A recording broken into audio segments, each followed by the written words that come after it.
Seconds turned to minutes. Minutes turned to hours. Octavia's sister laid in her arms as thunder crashed down above us, lightning flashing through the sky. A storm was brewing, and it would be here soon. One by one, we retreated inside, Kaylee helping Octavia carry her sister into the bedroom. I walked beside Andrew, and he grabbed my hand, dragging me into the kitchen. Once we were out of earshot, he whispered to me. You do realize we have to do something. Do what? I asked. Her sister's infected. If she doesn't kill her, she'll mutate. Andrew explained.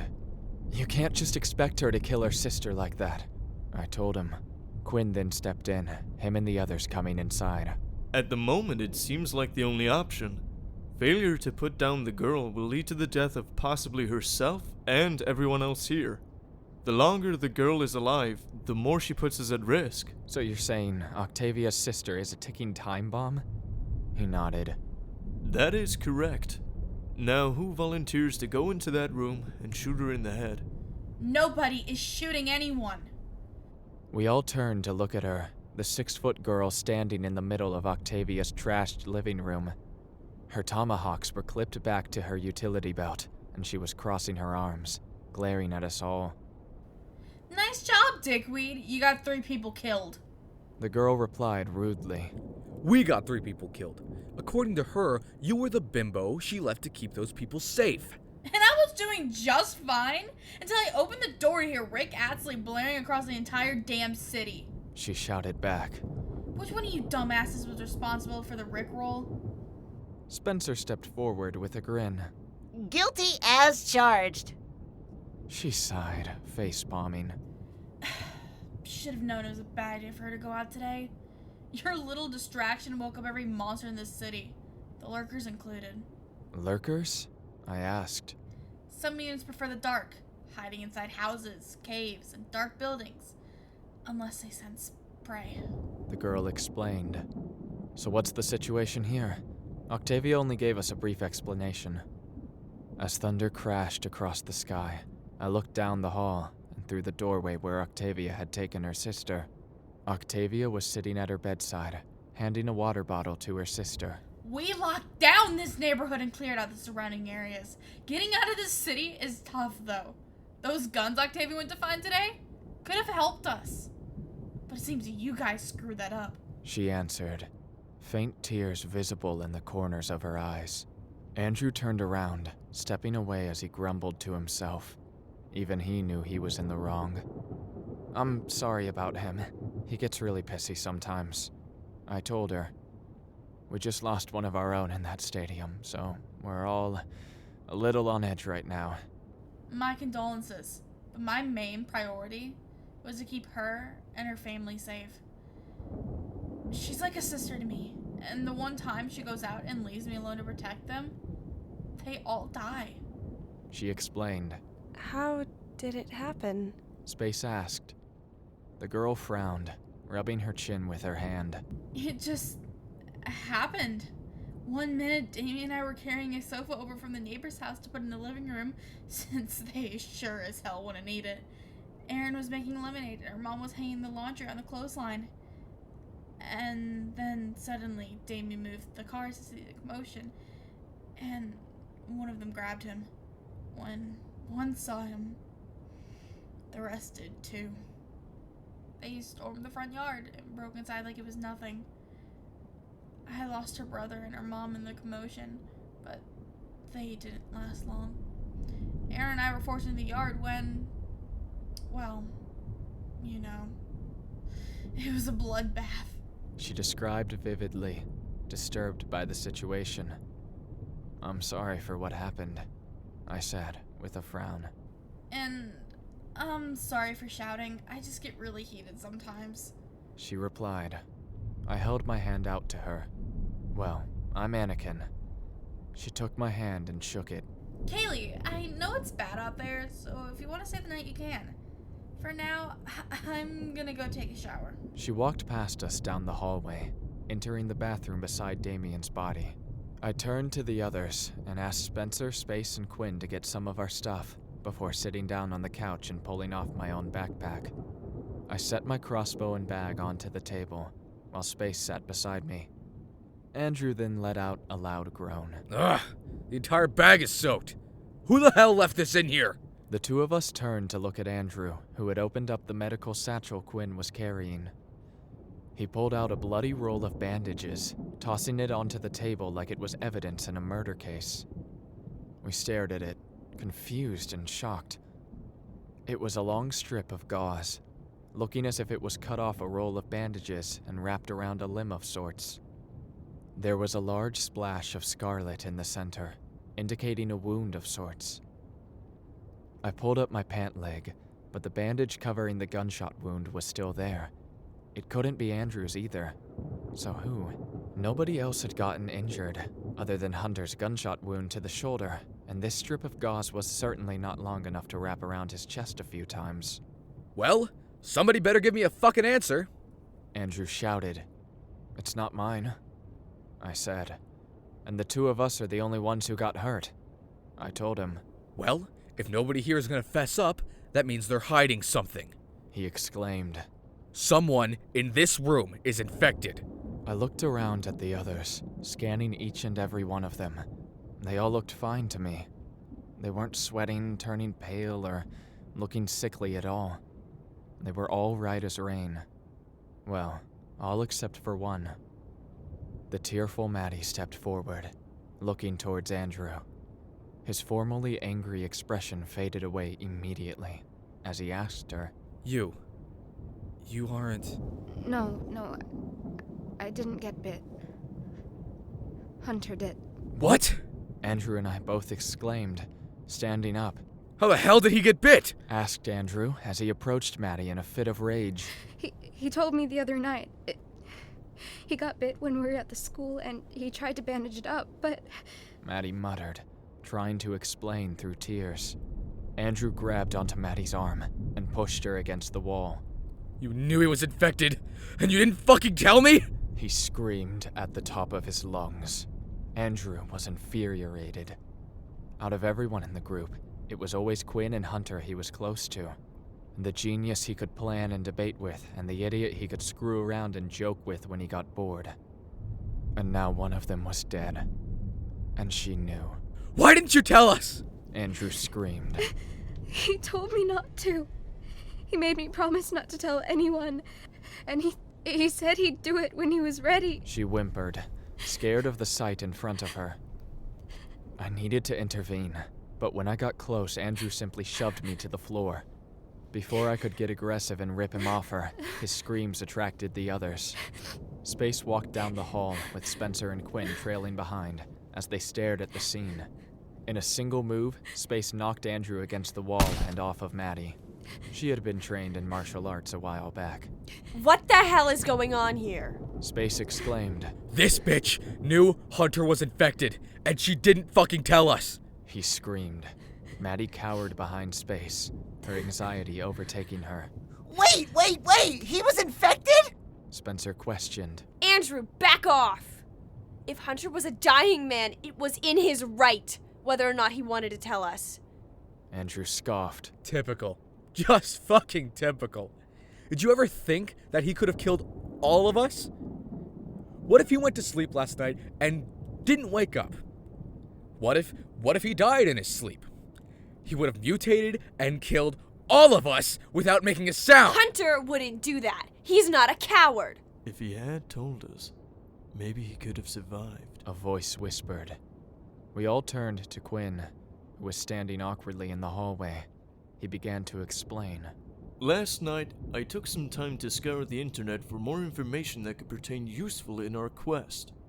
By doing that, I discovered that the virus does not spread past the point of infection until exactly an hour after the virus enters your body. What's that mean? I asked. Where was he infected? Quinn asked Maddie. The crying Maddie turned to him and muttered. The arm. They cut him. My suspicions have been confirmed. If he had told us, we could have amputated his arm. Sure, he would be disabled, but he could be standing with us right now. He wouldn't have taken such a risk, and he wouldn't have died. Quinn said. He sacrificed himself because he knew he was short on time, I stated, realizing the truth. Quinn turned to Maddie and sighed. I apologize, Madeline, but if you had told us, then there could have been some chance Hunter would be alive. A small chance, but a chance. Andrew turned towards Maddie, shooting her a look like a bowl seen red. However, before he could do anything, Space and I grabbed his arms, holding him back. Maddie jumped back, whimpering, as Spencer rushed to her side. He helped her down to the couch, patting her on the back and whispering to her quietly. Quinn approached Andrew, taking his hand and dragging him towards the door. Now let us take a short walk around the neighborhood and we can talk about our feelings. Well, your feelings. I hate everything. Fuck you. Okay. Let us take a short walk around the neighborhood and talk about the technological marvel that is amoeba. As soon as the door slammed shut, Spencer gave out a breath of relief. Whew. Glad that walking pile of anger issues is gone. Now who wants to play Scrabble? Spencer opened his bag, placing down a box of Scrabble onto the table. Ryan shrugged, sitting across from Spencer, who began to unload the game. I turned to Space, who decided to join them as well. The three also called over the kids, as Spencer set up the game. Maddie stood up, walking towards the window and staring at the pouring rain outside. I approached her, patting her on the back lightly. You okay? No, Never mind. She muttered. Are you? I'm fine. I lied. Good. And then her? She asked, referring to Octavia. I don't know. Like Andrew said, her sister is going to mutate and Octavia isn't moving. I answered. How about I go check up on Kaylee and you go talk to Octavia? Maddie asked in a soft tone, wiping her nose on a tissue. Are you sure you're okay with that? I asked. She nodded. I'll be fine. Just don't let anyone else die. Maddie turned around, walking into the kitchen and then into the bathroom beside it. Meanwhile, I walked down the lonely hallway, eyeing the paintings on the wall, before reaching Octavia's room. The room was small, the walls white and the floors a dark gray shag carpet. On the wall was a desk, a computer sitting upon it, and some drawings pinned up above it. Beside that was an easel, along with a guitar and Octavia's broken katana on the floor next to it. In the middle of the room was a small bed, the frame cracked and the sheets a dark black. Her sister was lying in the bed, her head slumped to the side and her long blonde hair covering most of it. Octavia was knelt down beside her, a water bottle and a bowl of soup sitting at her feet. I noticed a large cut on her palm, probably from grabbing the blade of her katana to use as a weapon. It was a pretty deep cut, and if it wasn't treated soon, it would probably get infected. Hey, Octavia? I asked, stepping forward towards her. As I came closer, I realized she was humming silently to herself. It wasn't any tune I was familiar with, but I could faintly hear her humming beneath her breath as she stroked her sister's hair. Octavia? I asked. Are you okay? She didn't answer. I stopped, standing in front of her before sighing. Look, I know what it feels like to lose someone close to you. My mom, my dad, Hunter. He was a good person. He was funny, he was kind. He was a bit of a dick, but he was a friend. And after all these years, I think I could call him family. Octavia still did not answer. Your sister probably meant a lot to you. And so did Hunter to me. But Octavia, it's not your fault. You tried to save her, and you did your best, but... But what? I was too weak? I was too dumb? That's all I've ever been called, and now I see it's true. It wasn't your fault, Octavia. There was nothing you could do. Really? She asked, turning around and exposing her puffy red eyes and tear-covered cheeks. I could have aimed better. I could have used my sword. I could have done literally anything else, Anakin. And maybe she wouldn't be lying on her deathbed. You can't change the past, I told her, but you can change the future. Erin would want you to keep going. She wouldn't want her sister to kill herself. Then she wouldn't have told me that all the time. I tried to protect her. I tried to prove like I was worth something. So I went out to find those guns. I wish I never met you. You can't change that. But now that I'm here, I'm not gonna let you die. And who the hell are you to make that decision? She asked, reaching down to her waistband and pulling out a black handgun. She held it up to me, aiming it at my body. Look, I don't know you, and you don't know me. We're strangers, but in this world, we can't be anymore. You and me both know this virus thing isn't gonna blow over.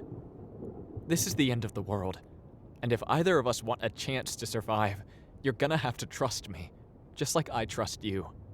Bullshit. Octavia? The girl turned around, eyeing her sister, who was looking up at her. Her skin was slowly paling, turning from a more hardy cream color to a darker gray. But she wasn't gone yet. Erin! Octavia exclaimed, rushing to her sister. I'm sorry, Octavia. I'm sorry for everything. The girl told Octavia, as faint red tears trickled down her face. I never meant for it to go this far. What do you mean? All these years I treated you like a nuisance. But you aren't. You're my sister, Octavia. And I've always loved you. Mom and Dad aren't here. But I'm sure they'd be proud of who you've become. Just like I am. She whispered to Octavia, hanging on to the last thread of her life. I couldn't save you. I couldn't save any of them. I just want to be with you. It wasn't your fault. And I don't want you to die. I didn't spend that week locked in my room after Mom found out you were cutting yourself because I hated you. I did it because I was scared you were going to do it again.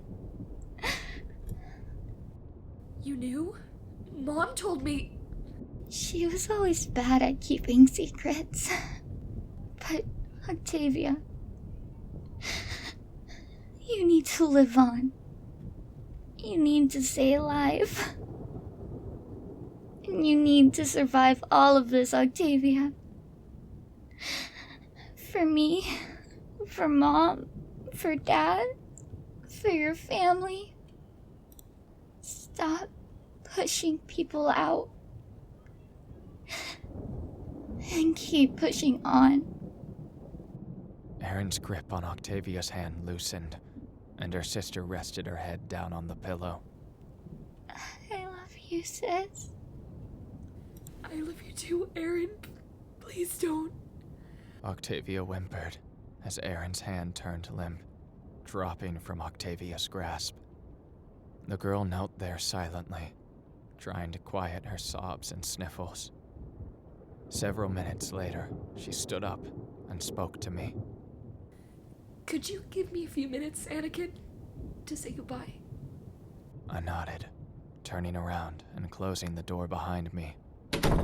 I walked down the hall, but before I could reach the living room, a loud sound rung out. Moments later, the door opened up. Octavia exited the room, closing the door behind herself. Kaylee rushed to Octavia's side, giving her a hug, before Octavia looked over to me. Hey, sorry about the whole pointing a gun at you thing. She said, awkwardly. It's fine, Octavia. I know how things are. If it's good with you two, would you like to come with us? I asked the two. Kaylee turned to Octavia, waiting for an answer. The girl gave us a slow nod before turning away, staring back at the doorway at a colorful piece of paper taped to it, with Octavia's name written in glitter. We had lost an old friend and gained 2 new ones.